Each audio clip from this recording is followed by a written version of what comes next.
Iran is experiencing a nationwide internet blackout as protests ramp up. That's according to the online watchdog Netblocks. The groups confirmed a sharp drop in connectivity after 12 days of street protests, sparked by the worsening economy. Activists and rights groups say at least 39 people have been killed across the country.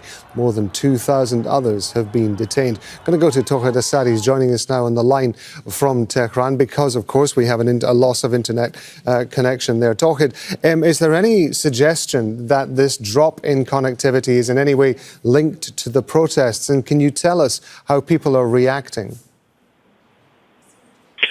actually, it's day 12, I think, since the protest has started, and I can say it's a different day and a different night here in the capital of Tehran. It started at 8 p.m. local time, with thousands taking to the streets.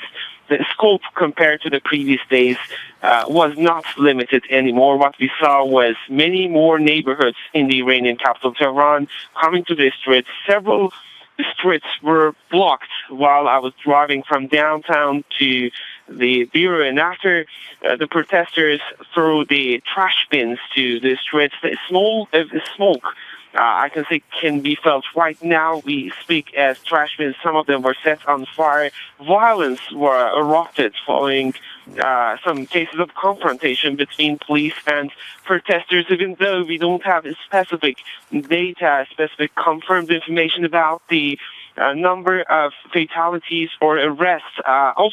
This is in a sense different because we heard chants against, slogans against the political establishment, and we have to keep in mind that, speaking of the general context, it started in the Grand Bazaar of Tehran with the economic concerns that people have had over the soaring prices as well as the high inflation and the devaluation of the local currency. But right now it's going to a, let's say, more extended scope when it comes to the demands and when it comes to the concerns of the people.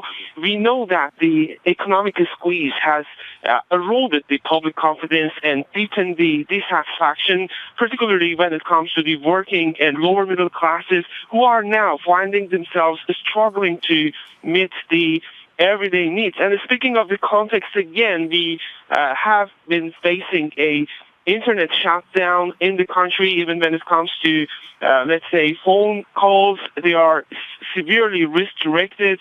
And what compels many into the streets is not mere restlessness, I can say, but the heavy tolls of empty pockets, the silent hunger, the unpaid checks, and the dignity eroded by scarcity. But right now we are seeing that it moves on to a multi-layered extent, and we are following to see what's going to come next, because we just heard that there is another call for protest in the capital for tomorrow, I would say today, right now, 8 p.m. And also, speaking of other cities, initially it started with a sort of sporadic protest in the smaller cities, but right now many more names are coming, and some other cities are also joining to the protest.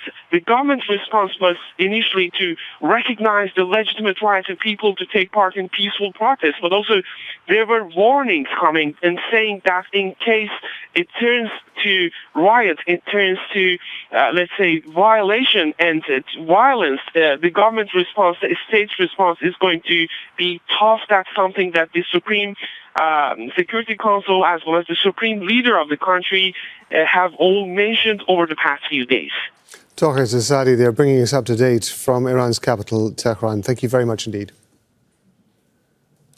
Don't miss out, get the full picture. Subscribe to Al Jazeera for reliable news and expert insights.